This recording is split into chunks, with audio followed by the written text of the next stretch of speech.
Okay, so today I'm interviewing every South African's favorite carnivore, who is Louise Benning. If you're South African and you don't know her, then I don't know, I don't know whose carnivore journey you're following, but Louise is the what part of the reasons why I took the plunge and decided to go carnivore. So here she is. I consider her my carnivore mentor. She doesn't know that, but she is. So, Louise, please introduce yourself. Tell us, how did you find carnivore and how long has it been? And just tell us everything, because you are a well of wisdom. Oh, thank you. It's lovely to be here, and we've only met online through the carnivore online community, like many of us carnivores have been doing, because we don't have close community locally normally. So I consider you a great friend now as well, and it's fantastic. So my carnivore journey sort of began basically in 2020 when I had in during lockdown a scare on my liver. I had growths on my liver, and then my doctor phoned me and I had to go for an urgent cancer scan. So that's where the story sort of starts.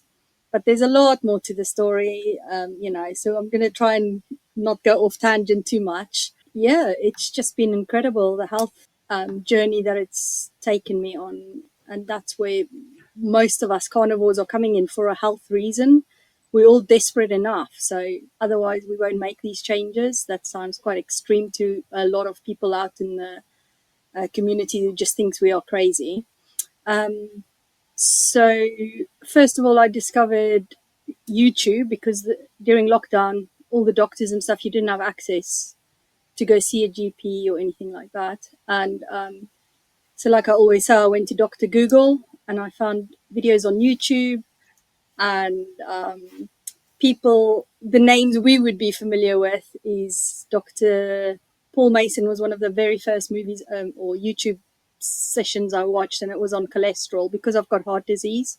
And then because of the growths on my liver, that was a cancer scare. I then found Professor Seafried, and he talks about cancer as a metabolic disease and how nutrition can help us overcome these cancers without having to go necessarily down standard treatment. But initially, it was all like keto in my head. And what I hear, keto, keto, nobody was mentioning the word carnivore as such in 2020. And then I started reading and researching more, and then the algorithm just spits out more and more information, and then eventually it leads down to the carnivore route. And then I just thought, you know what, I don't like fruits, I don't like broccoli and spinach and all those fruit and veg anyway. I've never really liked it, but I was plant-based because it was healthy for me, right? And it was Yeah, good for the environment. But I didn't apparently. like it. I didn't particularly like it, and I wouldn't eat fruit unless it was a smoothie and I could put Greek yogurt in it or vanilla flavors and make it sweet, and then drink it with oat milk because again I didn't like dairy. So there's just just all these things. So I was not eating meat, having the fruit and veg because I'm being told it's better for me and the environment. And then when I've discovered carnivore and I've now gone back to how I was as a child, eating meat and being healthy on a farm growing up in South Africa, um, my health took a turn for the better. I lost 30 kilograms. And after the scan on my liver, where they said it turned out to be cysts. The cysts, obviously, I would assume have disappeared now because I've not gone back for any checkups because they said to check out for certain signs because these Ah, cysts turn cancerous or, maybe more sinister. And why do we have cysts? They couldn't answer it. So again, keep going to Dr. Google and YouTube doctors, and that's how I've saved my own life. And then discovered in the UK the Public Health Collaboration. So I've joined them because most of the influencers are in Australia or in America. So accessing local was very difficult back in 2020, 21. And the public health collaboration sort of had an inroad in the low carb community. And then from there, I've just built on discovering more and more different avenues, doing studying, getting into the community and into the GP practices, helping patients reverse their diabetes and metabolic conditions. the same I had, because we can do this as an ambassador program for free in the community, because it's the message is so strong of helping others, that we are doing this because we are so keen in delivering this message of health. Yeah, that's my basic story, but obviously there's a lot more to it. I don't think anyone will ever beat your transformation for me, because I didn't know you before, but I can imagine you feel like a whole new different person. And I was wondering, for those who are doing carnivore, especially for weight loss, what is something that you believed about weight loss before carnivore that you now see as completely wrong?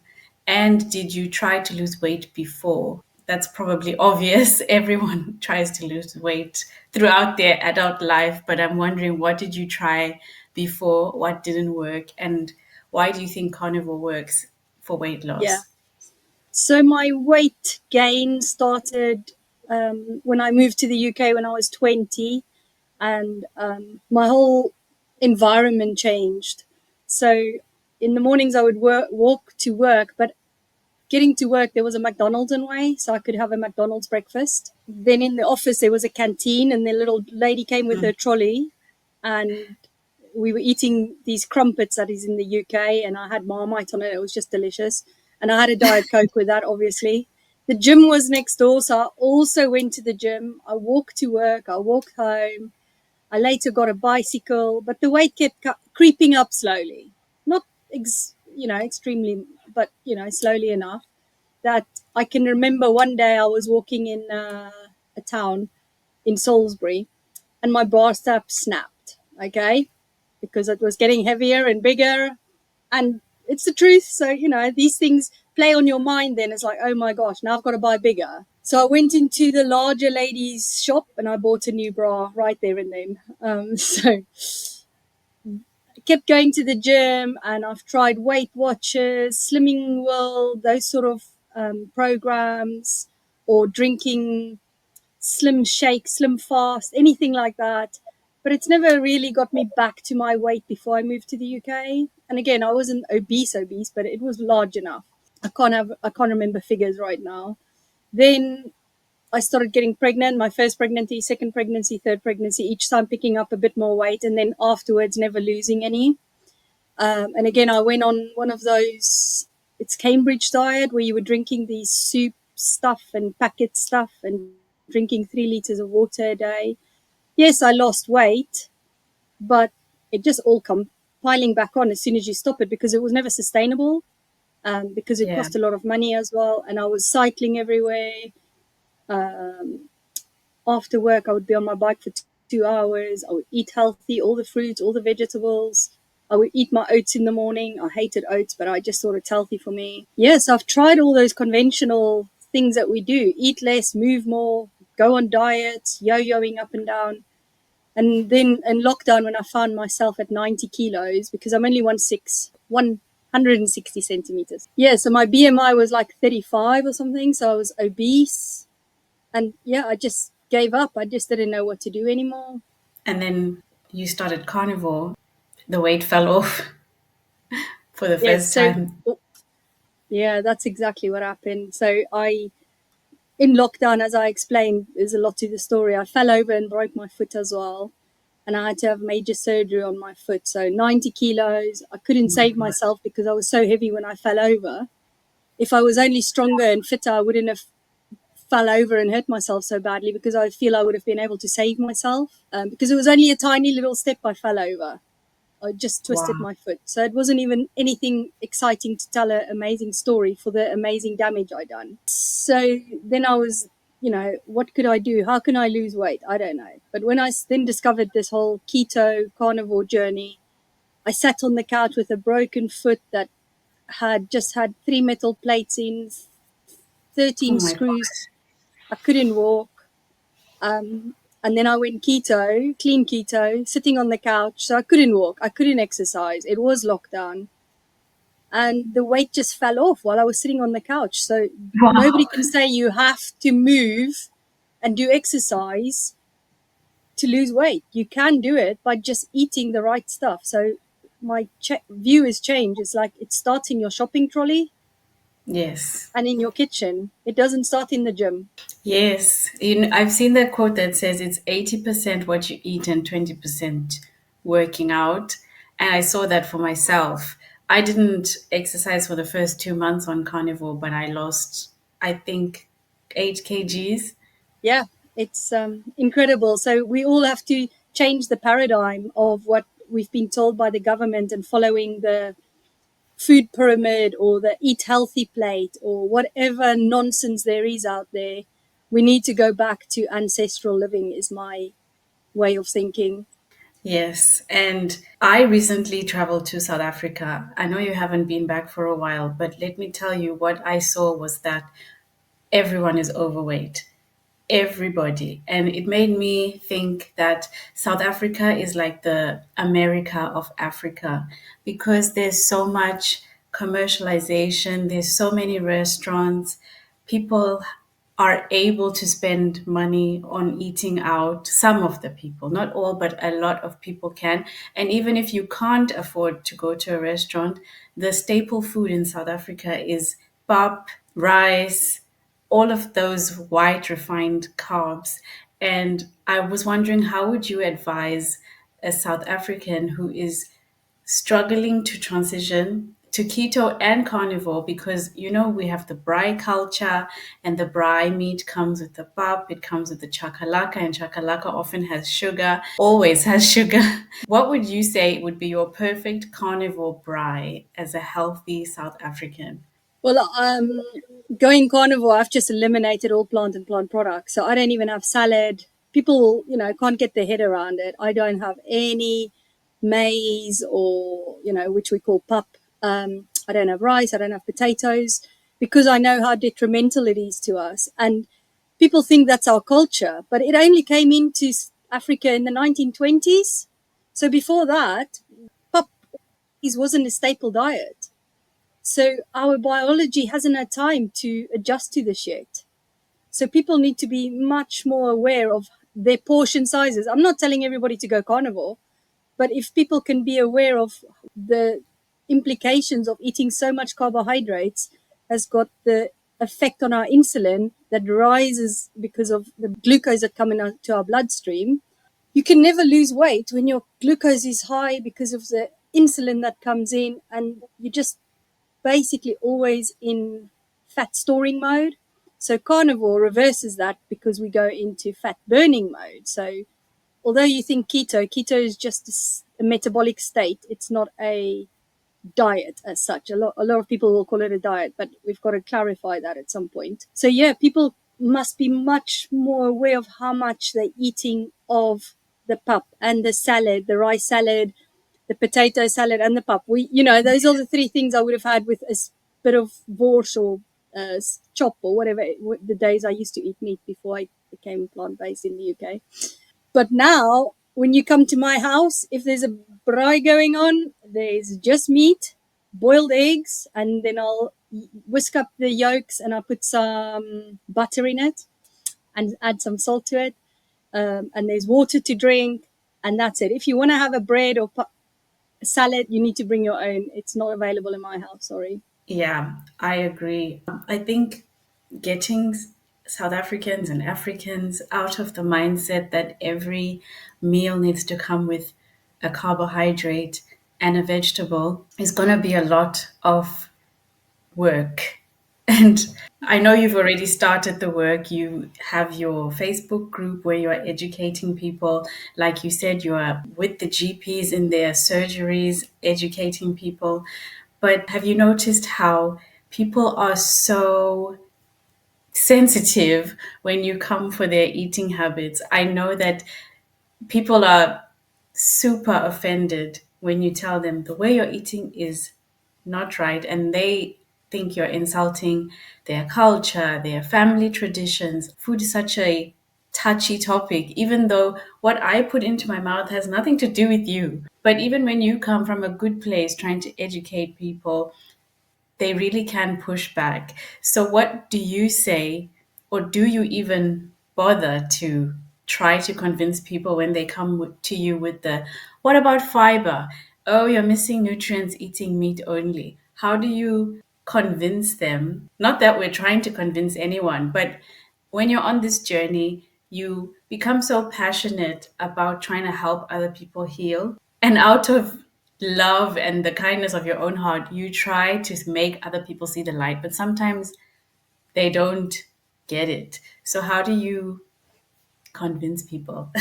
Yeah, first of all, what I've learned over the last 4 years is that I'm living the lifestyle and people see me as an example and they come to me. I've had literally, I can probably say in my local community and the wider online community of South African mums, and not just mums but other South African carnivore groups. People have come when they find it in their time, when they're ready for whatever health problem they've got. People don't come to the space because they're healthy necessarily, although I know a few. More people want to come once they are desperate enough. So I'm not there trying to convince anybody. I'm there to spread the message, living the lifestyle, being the example, most importantly to my children, because that's where we need to really make a difference. It's just incredible to see the amount of children with so many health complications at such a young age that's never been existed since Yeah. history. So yeah, I'm not convincing anybody. I don't need to convert anybody, but I can tell you I've had easily over 100, 200 people in the last 4 years come to me, and that Wow. speaks for itself. Yes. Well, if we put your before and after picture here, I mean, what else is there to say? The thing is, it's not just about weight loss. What was the most surprising thing that carnivore did for you? Wow, yeah, big question. And again, these things, I didn't expect it to happen, and it all happened gradually. I won't say it was an overnight change, and I think it is still happening over the last 4 years. Biggest thing, obviously, aesthetically to your eye, I've lost 30 kilograms. That's like almost a third of my body weight. So I've reversed my age. I look so much younger. I'm so full of energy all the time.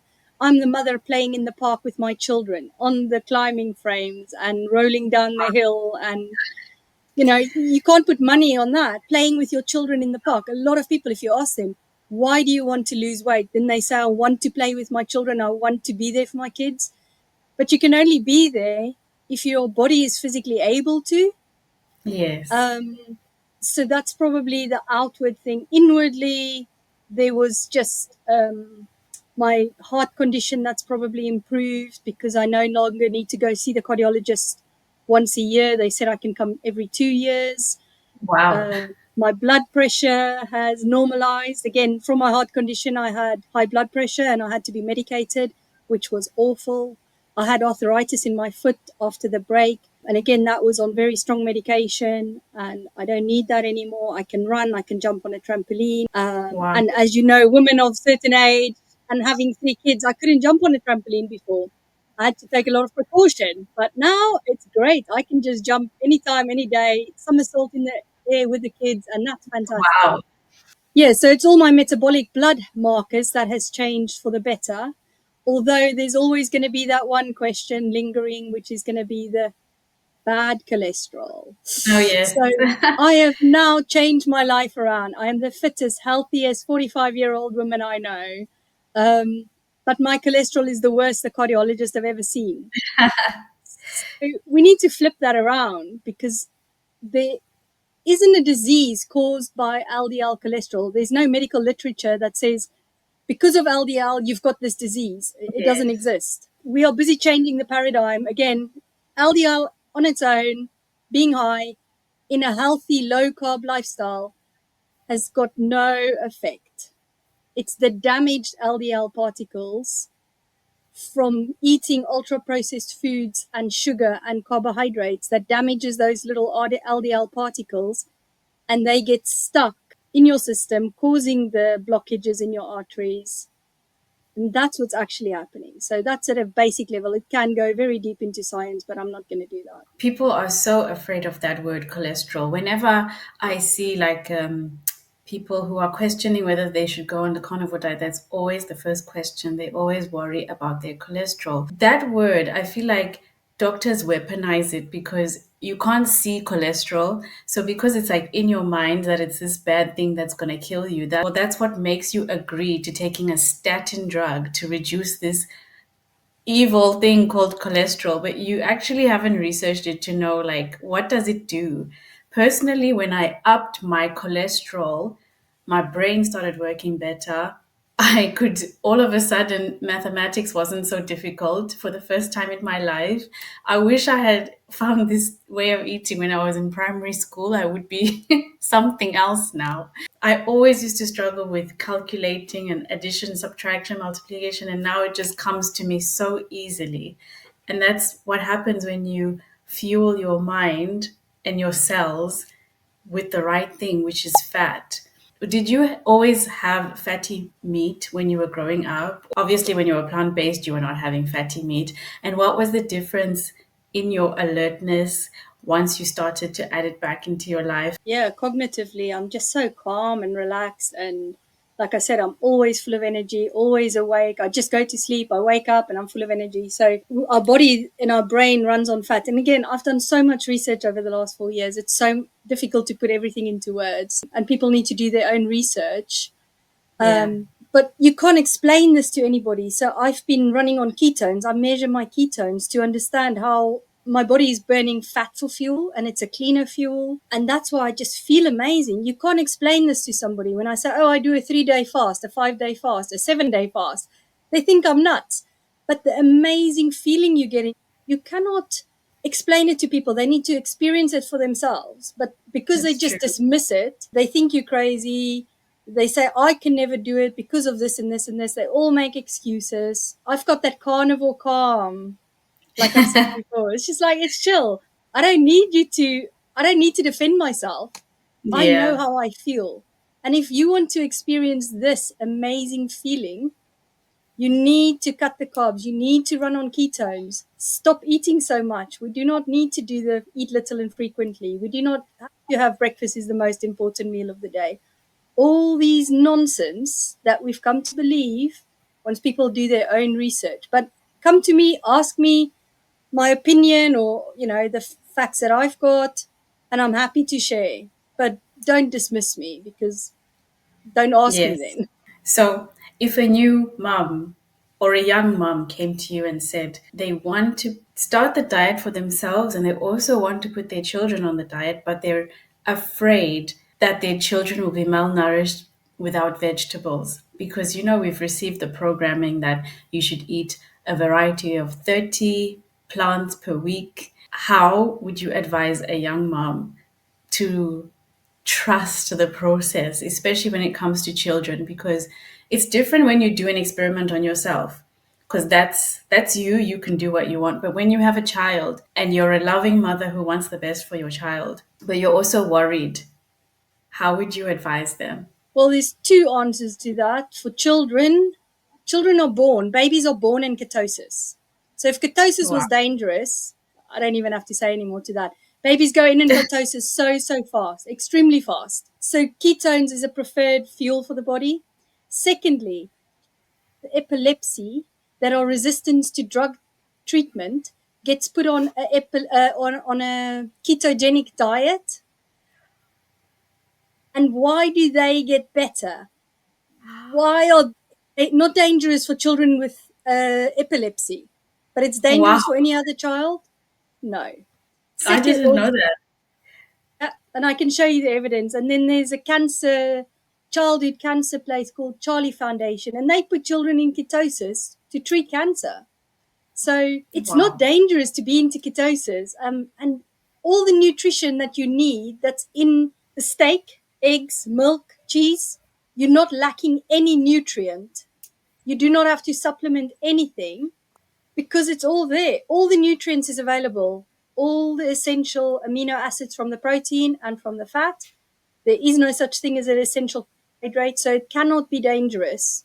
And how do the children, the Inuits, how did those children survive? So Exactly. if they've lived on animal fat and seals and fish, they didn't have plantations back 100 years ago, 200 years ago, but they lived, they thrived. We don't need to fear it. My children, I give them mostly animal protein and fat now. They thank me for Mum, thanks for not eating me vegetables anymore and forcing me to eat it. So, you know, children know it's good for I was them. about to So there's say, nothing to fear. I was going to say the fact that children don't like broccoli, for example, and you have to like force it down is their internal spiritual wisdom telling them this is actually not good for you. It's bitter, and a bitter taste is a poison. So if you go look how many plant poisons there are actually in Exactly. broccoli or in any of these green things, they've all got natural pesticides on them to keep bugs away in the nature so that they can reproduce. Why would we want to eat it? And yeah, it is bitter. I can't deny Yeah. it. So children know best. I recently discovered that the agricultural sector didn't exist however many years ago, but you don't think that when you see a tomato in the grocery store, you're just like, oh, we need tomatoes to make gravy to go with your carbs. We thought it's better for us. We Yeah, believed we do. it. It was the propaganda. All the fruit and vegetables today in existence is hybridized. It's available all year round. That's not how Mother Nature makes us. If you think about a bear in the wild, they need to eat to get fat for that winter period. In the UK, between December and March, you cannot get any fruit or vegetable naturally. Yes. So we need to eat and live with nature. And all these pesticides making fruit and veg last forever, we're ingesting that. So that's more dangerous than eating a steak. At the beginning of your carnivore journey, how Okay. did you eat compared to now? Yeah. Has there been a change? Like, were there certain meats that you ate before that you don't eat now?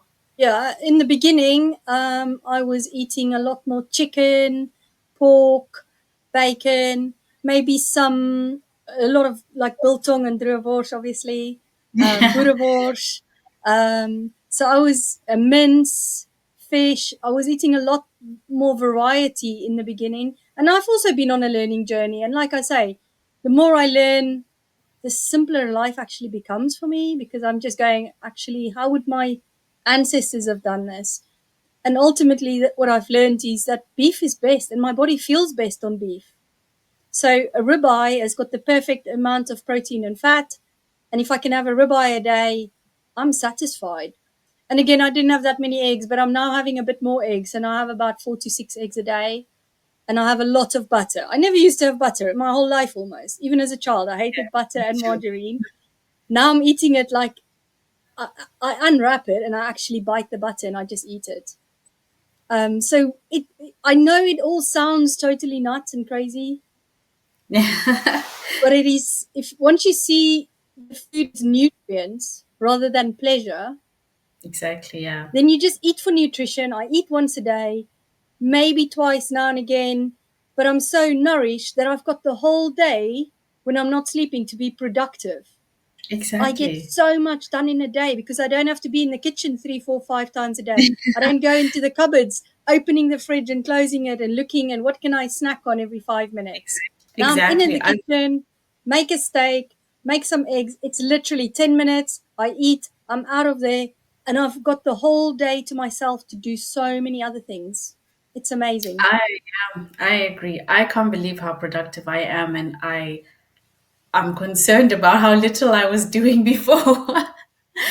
Because now I feel like I'm a well-oiled machine. Like Yeah. you just eat in the morning or whenever you eat, and that's the last time you think about food. And that's amazing, especially for me, because I used to eat like every 2 to 3 hours because I needed to. Yeah. I was Because eating your the blood wrong. sugars were crashing and you had to because your body thinks your brain is thinking you're going to die and we've got to Yeah, up the and it was just a vicious cycle. So exactly. it's freedom. It is such food freedom that you never have to think about it. The addiction is gone because it's that sugar is more addictive than cocaine. You just want to, you can't be without it, and people cannot imagine, and I can't imagine saying this to me 5 years ago. I would have thought you nuts. I know.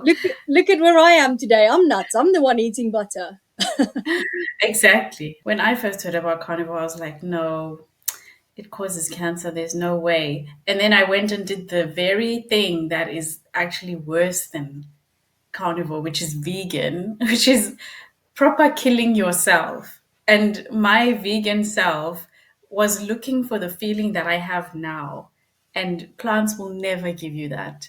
We can never, never go back. I never say never, but this is one of the things I can't This is imagine a ever never. going back. This is my only never in my life. Yeah. What is the craziest thing you've eaten on this diet that people would be like, oh my gosh? I've eaten these things as a child in South Africa. So liver, tongue, kidney, um, pig brain. So like it's a French dish that they almost like a pig brain pate. Wow. So it's really delicious. And again, once you get your head out of the disgust and you can see Hmm. it as nutrients, Exactly. I make bone broth. I chew bones, the chicken bones, the chicken wings now. I'll chew the bone, where previously I would have only had a chicken breast and a, Mm. like lean chicken breast. That was my meat I would have had now and again, or a steamed piece of fish. Now I shun all of that and I eat the fattiest, grisliest, sinew, all of those things because I can appreciate the nutrients that's in there. And that's how my mind shift has happened, that I don't find it disgusting. Well, pig brain is big for me. I haven't had any brain yet, but I would like to try it because I can only imagine how much fat there is in that and how you'll just feel like you're buzzing afterwards. So hopefully Yeah, I can find some. The craziest thing I've had is lamb heart, which is probably mild compared to it, other people. it's delicious. It's like steak, isn't it? Yeah, it's so tender, and I was so surprised. I couldn't even eat a chicken heart before carnivore because I was just like, I can't. And now I've had a lamb's heart, It's and I delicious. like Chicken heart. I like all of those bits and pieces. So they're doesn't very bother me at all nutrient. now. Yeah, It's they're because I very see it as nutrient. nutrients. But 5 years ago, 6 years ago, I would have never have touched it. I would have run out, and I wouldn't even go in a butcher. I wouldn't touch raw meat. Now I'm touching raw meat. I'm processing my own meat. It's just crazy how I've changed. So, if you are watching and you're inspired by Louise's story, not just by the weight loss, but the internal and external transformation, we're going to leave some links below. Firstly, Louise has a Facebook group where we are all supporting each other, us ex vegans, ex plant based, ex carb addicts. It is the best group ever. Louise is sharing recipes and meal ideas for anyone who doesn't know where to start. So please have a look at that group and join us. And then she's also doing coaching at some point, and we'll leave her email address below so that you can reach out if you'd like to be mentored or coached so that you can become your best self as she has and as I am trying or on my way. And yeah, anyone who needs support, I'm here, Louise is here. If you're South African in particular, we would love to hear from you because obviously our heart is in South Africa, and those are the people that we would really love to find this way of eating because we know the diets we come from, we know the damage it did to us, and we don't want you guys to continue in that path. There is another way, not just for weight loss, but your overall health. It will change your life. That's right. At the end of the day, it's all about metabolic health and longevity. And we're starting this channel so that we can relate to a lot of South Africans because, again, there's so many other channels, mostly men, and in America, we want to relate to South African females, and it's just a really good place to come to. We all need to relate to somebody, and so here we are, and we'd love to share and help. Thank you, Louise, for joining me on my channel. It's an honor to have you. As I said, you are my favorite South African carnivore, if not worldwide. I love your story, and we're going to have more sessions where we dive deeper. So, again, if you have further questions, leave them in the comment section, and we will come back soon with more information. Thank you again. See you Thank you. soon. Bye bye. Bye.